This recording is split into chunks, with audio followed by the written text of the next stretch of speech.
আসসালামু আলাইকুম। আজকে আপনাদের সাথে আরও একটা বিষয় শেয়ার করি।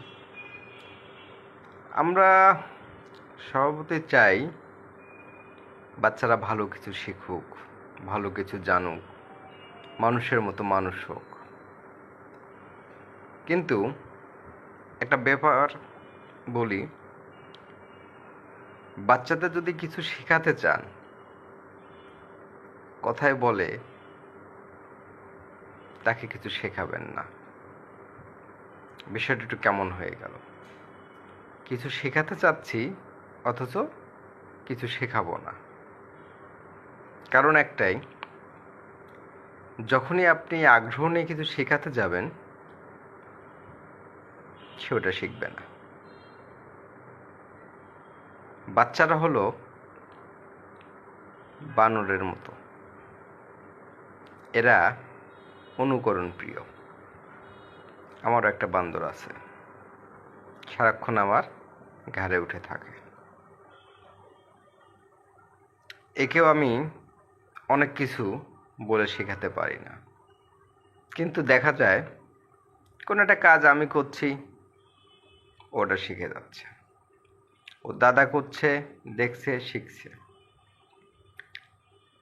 যেমন ধরুন, কপি করা বা নকল করা আমরা যেটা বলি, কপি করা কিন্তু সবসময় খারাপ না। পরীক্ষা হলে কপি করা আর সুন্দর জীবনের জন্য কিছু কপি করা, দুইটা কিন্তু আলাদা। আমি বাসায় যখন নামাজ পড়ি, আমার নামাজ পড়া দেখে আমার ছেলে যায় নামাজে দাঁড়ায়। সে আমাকে অনুকরণ করে, আমাকে কপি করে, আমাকে নকল করে, করে সে নামাজ পড়ে। এই ধরনের কপি করা বা নকল করা, এটা কিন্তু কখনোই খারাপ না। অথচ আমি যদি তাকে বারবার বলতাম, বাপ নামাজ পড়, বাপ নামাজ পড়, ও কখনোই যায় নামাজে দাঁড়াতো না। ওর সামনে আমি দাঁড়াই, নামাজ পড়ি, তাই ও নামাজ পড়ে। ওর সামনে যদি আমি সিগারেট খাই, ও সিগারেট খাওয়া শিখবে। ওর সামনে যদি আমি মানুষের ক্ষতি করার চেষ্টা করি, ও ওই কাজটাই শিখবে। আরেকটা বিষয় ধরুন, শুক্রবারে জুম্মার দিনে মসজিদে গেলে আমি আমার সাধ্যমতো মসজিদের দান বক্সে কিছু দান করি। আমি কত টাকা দান করলাম আমার পাশের জন হয়তো কখনোই বলতে পারবে না, কারণ আমি সেটা গোপনে দান করি। এই বৈশিষ্ট্যটা আমার ছেলে আমার থেকে পেয়েছে। সে মসজিদে গিয়ে আমার থেকে একটা টাকা নিয়ে টাকাটা তার টুপির মধ্যে লুকায় রাখে, মাথার উপর টুপির মধ্যে লুকায় রাখে। যখন কালেকশনের ওই বেচারাটা তার সামনে চলে আসে, তখন ওইখান থেকে বের করে হাতে মুষ্টি পাকায়ে তার তবিলের মধ্যে টাকা ফেলে দেয়।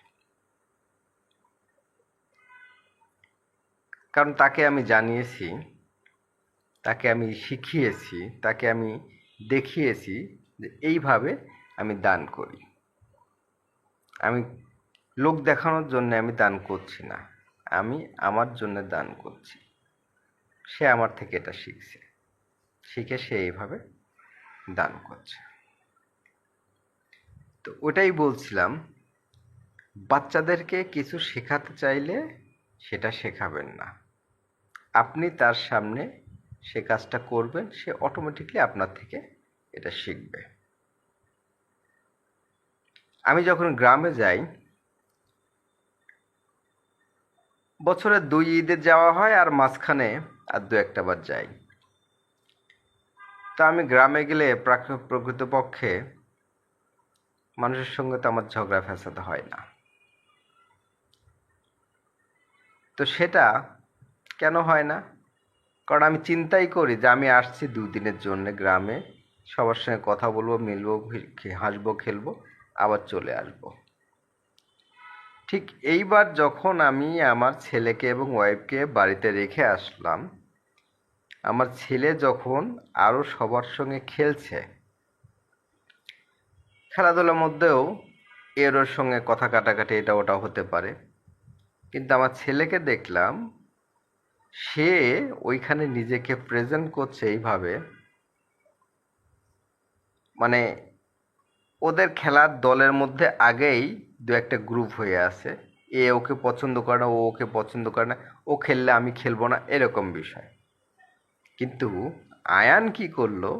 আয়ান ওদেরকে বলছে, না, আমরা সবাই একসঙ্গে খেলবো, আমি এখানে আসছি খেলতে, মজা করতে, আমি তোমাদের কারোর সঙ্গে গোলমাল করতে আসিনি, আমাকে কেউ মারবা না, আমার সঙ্গে কেউ ঝগড়া করবা না, এবং আমি তোমাদের কাউকে মারবো না, তোমাদের কারোর সঙ্গে ঝগড়া করব না, এবং তোমরা বলছো মায়াকে নিবা না, এ বলছে অমুককে নিবা না, এরকম কিচ্ছু না, সবাইকে আমরা একসঙ্গে নিব, আমরা সবাই একসঙ্গে খেলবো। তো এই যে বিষয়গুলা, এই বিষয়গুলা আমার খুবই ভালো লাগে। তো এই জন্যেই আমি আবারও বলছি, বাচ্চাদেরকে কিছু শেখাতে চাইলে গালি দিয়ে, ধমক দিয়ে, বকা দিয়ে, মারধর করে শেখাবেন না। প্রথমে দেখুন এই গুণটা কি আপনার মধ্যে আছে, আপনি যেটা শেখাতে চাচ্ছেন। আপনার মধ্যে যদি এই গুণটা থাকে, আপনার বাচ্চা অটোমেটিক্যালি এই গুণটা পেয়ে যাবে, আপনাকে দেখবে, আপনাকে শিখবে, আপনাকে অনুকরণ করবে, সেই গুণগুলো পাবে। বাচ্চাকে মানুষ করতে হলে আগে নিজে মানুষ হন। আসসালামু আলাইকুম।